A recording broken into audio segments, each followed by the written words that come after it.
Before British India erupted in revolt in May 1857, a strange phenomenon was seen spreading from village to village across the company's territory throughout the country: the distribution of thousands of chapatis across villages in north and central India. Tension in British India was at an all-time high in 1857, and the spread of chapatis was seen by some at the time as an ominous sign of the spirit of a coming upheaval. The newspapers at the time had a number of theories, but we still don't know who or what was behind it, whether it had some religious significance or whether it was a secret society sowing the seeds of sedition.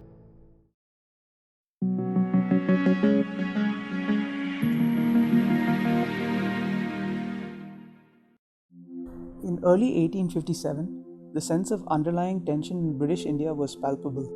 Awadh had been annexed by the East India Company government less than a year ago, the latest in a long line of Indian states to have been annexed by Lord Dalhousie's expansionist policies under the doctrine of lapse.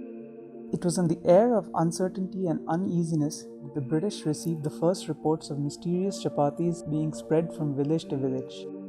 The first report of chapatis came in late January 1857 from the city of Mathura on the Yamuna River, a few miles upstream of Agra. Mark Thornhill, the magistrate of Mathura, had walked into his office when he noticed 4 dusty chapatis lying on the table. Thornhill recalled in his memoirs, "A man had come to a village and given a cake to the watchman with the injunctions to bake 4 like it, to distribute them to the watchmen of adjacent villages, and to desire them to do the same. The watchmen obeyed, but at the same time informed the police. They had now reported the affair, sending in the cakes. The following day came similar reports from the other parts of the district, and we next learned from the newspapers that these cakes were being distributed in the same manner over all Upper India." The British government made further inquiries, and one official estimated that the chapatis were spreading at the rate of about 300 kilometers a night, which was faster than the fastest contemporary British mail.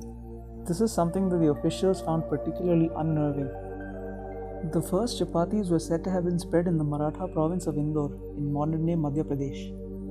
From there, it spread across the British-ruled dominion, travelling as far as Rohilkhand in the north and Awadh and Allahabad in the east. Although most of the British did not pay much heed to the distribution of the chapatis at the time, a few recalled a similar incident at the end of the 18th century with trepidation. Thornhill recalled, "After being a 9 days' wonder, the matter ceased to be talked about, and was presently for the time forgotten, except by those few who remembered that a similar distribution of cakes had been made in Madras towards the end of the last century. It had been followed by the mutiny of Vellore." Although the British did make inquiries, they provided more questions than answers, and the actual purpose behind the chapatis has never been definitely proven. Some claim that the chapatis were a sign inviting the entire country to rise up against the British, while others surmise that the chapatis must contain seditious letters which were being forwarded across the country. Amongst the Indians, some saw it as a warning against an impending calamity or a government plot. According to a report by a lieutenant of the 3rd Light Cavalry, some sepoys saw it as a part of a prophecy that limited British rule in India to 100 years. Sir Syed Ahmad Khan later theorized that the chapatis were a talisman to ward off cholera, which was widespread at the time. By the time April 1857 came along, the British were clearly spooked, and the government understood the seriousness of the situation.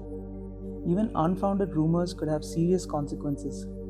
The government understood that 100,000 British forces were governing a population of over 250 million, meaning an uprising could be a major threat to their Indian empire. The chapatis were also no longer the only rumor to be concerned about.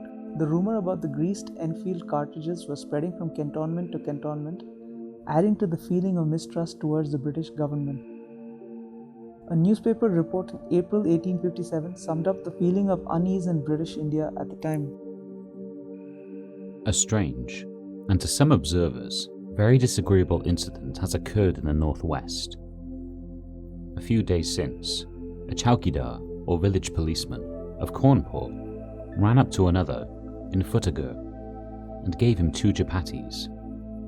He ordered him to take 10 more, and give 2 to each of the nearest 5 chowkidars, with the same order.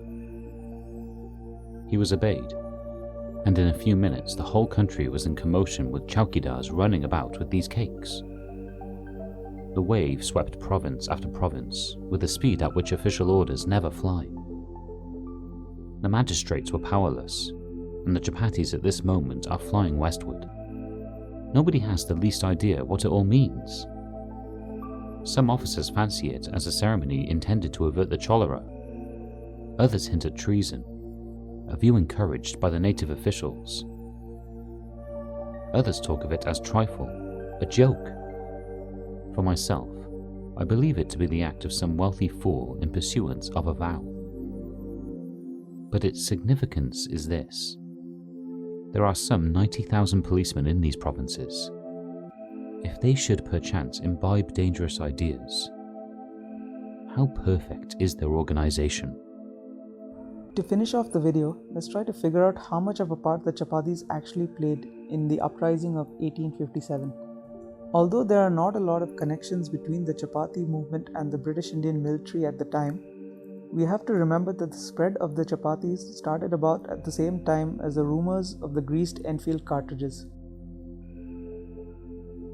Regardless of what the original intention behind the Chapattis were, it definitely ended up playing a role in unsettling the minds of both civilians and sepoys. By May 1857, due to a variety of reasons, British India was a powder keg, just waiting for the match to light the explosion. Thanks for joining us on another episode of the History of India show. Don't forget to like and subscribe. Before we sign off, we just want to thank a friend of the show, Al Muqaddima, for the recent shout out on his channel. Be sure to check out his channel too. The link is in the description below.